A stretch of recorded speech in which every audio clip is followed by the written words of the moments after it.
আসসালামু আলাইকুম। আমি মেহেদী হাসান সবুজ। আজকে কথা বলবো একটা ইম্পর্ট্যান্ট টপিক নিয়ে, সেটা হচ্ছে দেশের বাইরে পড়তে যাওয়ার জন্য কি কি ডকুমেন্টস মোটামুটি ম্যানেজ করা লাগে। এইগুলো আপনি বিভিন্ন জায়গা থেকে জানতে পারবেন, যেমন ইউটিউব আছে, চ্যাট জিপিটি আছে, সব জায়গা থেকে জানতে পারবেন। কিন্তু আমার মনে হয়েছে যে আমি যদি একটু গুছিয়ে বলি, তাহলে কারোর যদি সময় আহ, কম লাগে এই খোঁজ খবর নিতে, বা কেউ যদি উপকৃত হয়, তাহলে সেটা ভালো হবে।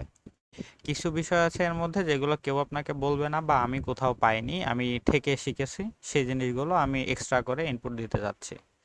তো প্রথমত দেশের বাইরে বিশ্ববিদ্যালয়ে ভর্তি হওয়ার জন্য আপনার যেটা জানা লাগবে সেটা হচ্ছে কোন ইনটেকে আপনি যাবেন। জেনারেলি সেপ্টেম্বর ইনটেকটাই মূল ইনটেক। বিশ্বের প্রায় সব দেশেই সেপ্টেম্বরে বাইরের দেশের লোকজনকে ভর্তি নেয়। কিছু কিছু কান্ট্রিতে কিছু কিছু স্পেসিফিক বিশ্ববিদ্যালয়ে জানুয়ারি ইনটেক থাকে। এখন আপনি আপনার ইনটেক ফিক্স করেছেন, আপনার কি কি ডকুমেন্ট লাগবে। প্রথমত লাগবে হচ্ছে আপনি জীবনে যত শিক্ষাগত যোগ্যতা অর্জন করেছেন তার মার্কশিটের কপি।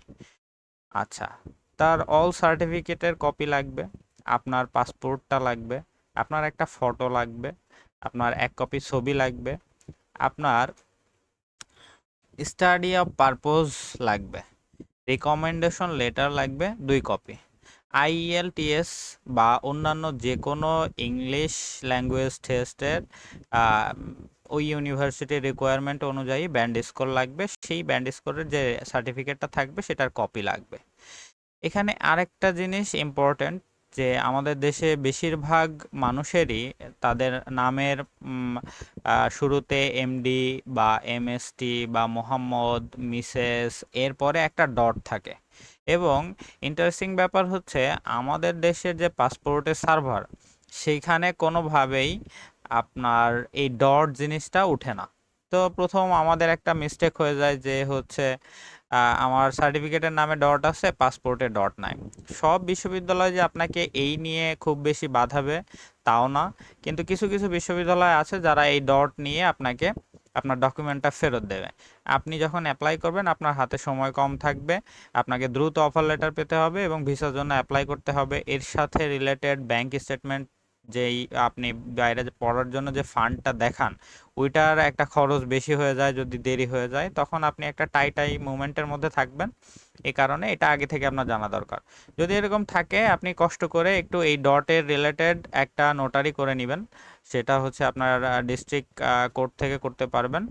আর আপনার 500-700 বা 1000 টাকা খরচ হবে, আগেই করে নেবেন। কেউ রিফিউজ করুক আর না করুক, এক্ষেত্রে আপনি সেফ থাকতে পারবেন।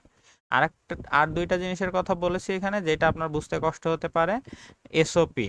এসওপি হচ্ছে স্টাডি অফ পারপোজ। আপনি কেন ওই দেশে যাচ্ছেন, যেতে চান, আপনি কেন ওই বিশ্ববিদ্যালয়ে পড়তে চান, কেন ওই সাবজেক্টে পড়তে চান, ওই সাবজেক্টের আপনার ব্যাকগ্রাউন্ডে কি এক্সপেরিয়েন্স আছে, কি পড়াশোনা করেছেন, এবং আপনি ওই সাবজেক্ট যেটাই পড়তে যেতে চাচ্ছেন ওইটা পড়ার পরে আপনি আপনার ক্যারিয়ারে কি ভাবে জিনিসটাকে কাজে লাগাবেন, আপনি আপনার দেশে ফিরে কিভাবে জিনিসটাকে কাজে লাগাবেন, এই রিলেটেড আপনার কাছ থেকে একটা স্টেটমেন্ট ওরা চায়। যে স্টেটমেন্টটাকে এসওপি বলে আমরা চিনি, বা মোটিভেশন লেটার বলে চিনি। এটা আপনি কিভাবে তৈরি করবেন, এটা আপনি তৈরি করবেন চ্যাট জিপিটির সহায়তা নেবেন। আপনি আপনার সমস্ত ইনফরমেশন মোটামুটি দিবেন, আমার ব্যাকগ্রাউন্ডেই আমি অমুক দেশে অমুক বিশ্ববিদ্যালয়ে অমুক সাবজেক্টে পড়তে যেতে চাচ্ছি। তো তুমি আমাকে একটা এসওপি খসড়া তৈরি করে দাও। চ্যাট জিপিটি আপনাকে দিবে, আপনি আপনার রিয়েল ইনফরমেশনগুলো ইনপুট দিবেন এবং জিনিসটাকে আপনি প্যারাফ্রেজ করবেন। কারণ এআই চেকারে আপনার ধরা পড়ার সম্ভাবনা থাকে যে এআই পেয়ার্ড এসওপি দিয়ে দিছে। তো আপনি হচ্ছে প্যারাফ্রেজ করবেন। এত কঠিন শব্দ বা এত কিছু আপনার প্যারাফ্রেজ করা যদি কঠিন মনে হয়, তো কুইলবট নামে একটা সফটওয়্যার আছে যেখানে প্যারাফ্রেজ করা যায় বা সিনোনিম ইউজ করা যায়, ওইটা দিয়ে আপনি সিনোনিম ইউজ করে নিতে পারবেন। এটাও ফ্রি সফটওয়্যার। এরপরে আসেন রিকমেন্ডেশন লেটার লাগবে আপনার 2 কপি। এটা কি করে পাবেন? আপনি যে রিসেন্ট ইনস্টিটিউটে পড়াশোনা করেছেন সেই ইনস্টিটিউটের 2জন শিক্ষকের কাছ থেকে 2টা রিকমেন্ডেশন লেটার বা প্রত্যয়নপত্র আপনার লাগবে। এটা আপনি চ্যাট জিপিটিকে বলবেন যে আমি রিকমেন্ডেশন লেটার লাগবে আমার। চ্যাট জিপিটি আপনাকে লিখে দিবে। তারপরে আপনি হচ্ছে একটা ড্রাফট দিল, দেওয়ার পরে আপনি আপনার ইনফরমেশনগুলো চেঞ্জ করলেন, বা হচ্ছে যেসব জায়গায় চেঞ্জ করা দরকার সেসব জায়গায় চেঞ্জ করলেন। এরপর টিচারের কাছে নিয়ে গেলেন, টিচার আপনাকে বলবে, একটা সাইন করে দিবে, আর কিছু না। আর হচ্ছে টিচারের থেকে আগে ভাগে আপনি টিচারের কিছু ইনফরমেশন নিয়ে রাখবেন, যেমন তার জিমেল আইডি, তার ফোন নাম্বার, তার ফুল নেম, তার ডেজিগনেশন, এগুলো আপনার রিকমেন্ডেশন লেটারের লিখতে হয় আর কি, টিচারের সাইন করা জায়গার উপরে লিখতে হয়। আর আইএলটিএস বা অন্যান্য ইংলিশ ল্যাঙ্গুয়েজ রিকোয়ারমেন্টের যে ব্যাপারটা থাকে, সব বিশ্ববিদ্যালয় ইংলিশ ল্যাঙ্গুয়েজ রিকোয়ারমেন্ট চায় তা না, তবে যারা চাই বা ভালো বিশ্ববিদ্যালয় যেগুলো আছে সেগুলোতে আপনার এটা লাগে। তো যখন লাগে তখন হচ্ছে আপনার ব্যান্ড স্কোর আপনার সাবজেক্ট অনুযায়ী ওই ভার্সিটির ওয়েবসাইটে গিয়ে দেখবেন যে আপনার ব্যান্ড স্কোর ম্যাচ করে কিনা, করে আপনি হচ্ছে আপনার আইএলটিএস এর কপি সেটা দিবেন। এবং এই সমস্ত ডকুমেন্ট আপনি একটা স্ক্যানার দিয়ে স্ক্যান করে আপনি হচ্ছে ড্রাইভে বা পিডিএফ করে এক একটা আলাদা আলাদা করে পিডিএফ করে রাখবেন, যাতে আপনার অ্যাপ্লাই করার সময় যেটা যেখানে চাচ্ছে সেটা সেখানে আপনি দিয়ে দিতে পারেন।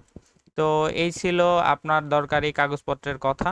আপনি যদি চান তাহলে হচ্ছে একটা নোট নিয়ে নিতে পারেন, নিয়ে এই জিনিসপত্রগুলো আগে থেকেই গুছিয়ে রাখতে পারেন। যেমন আপনার আইএলটিএস এর প্রিপারেশন চলতেছে, আপনি এই মুহূর্তে এই জিনিসগুলো আস্তে আস্তে গুছিয়ে রাখছেন, আপনার পড়তে ভালো লাগছে না, আপনি একটা এসওপি ঠিকঠাক করে তৈরি করলেন, একটা তৈরি করলেন, আপনার রিকমেন্ডেশন লেটার। আর আরেকটা ব্যাপার হচ্ছে, এক এক বিশ্ববিদ্যালয়ে একই এসওপি দিয়ে সব বিশ্ববিদ্যালয়ে চলবে না, এক এক বিশ্ববিদ্যালয়ের এক একটা এসওপি এক এক বিশ্ববিদ্যালয় অনুযায়ী আপনাকে লিখতে হবে, সে ব্যাপারে আপনাকে প্রস্তুতি নিতে হবে। তো এই হচ্ছে ব্যাপার। তো আমার কাছে মনে হয়েছে যে এই যে নোটারির ব্যাপারটা, আর হচ্ছে স্টাডি অফ পারপোজ আপনি কিভাবে লিখবেন, আপনি হচ্ছে রিকমেন্ডেশন লেটারের জন্য আমার অনেকের কাছে দৌড়াইতে হয়েছে, ভাই আপনার রিকমেন্ডেশন লেটারটা দেন, ফরম্যাটটা দেন। তো এইগুলো আপনাদের মনে হয় একটু উপকার হবে। তো ভালো থাকবেন সবাই। যদি ভিডিও ভালো লেগে থাকে তাহলে আমার জন্য দোয়া করবেন, আমি যেন আপনাদের এরকম ভিডিও আরও উপহার দিতে পারি। ধন্যবাদ সবাইকে।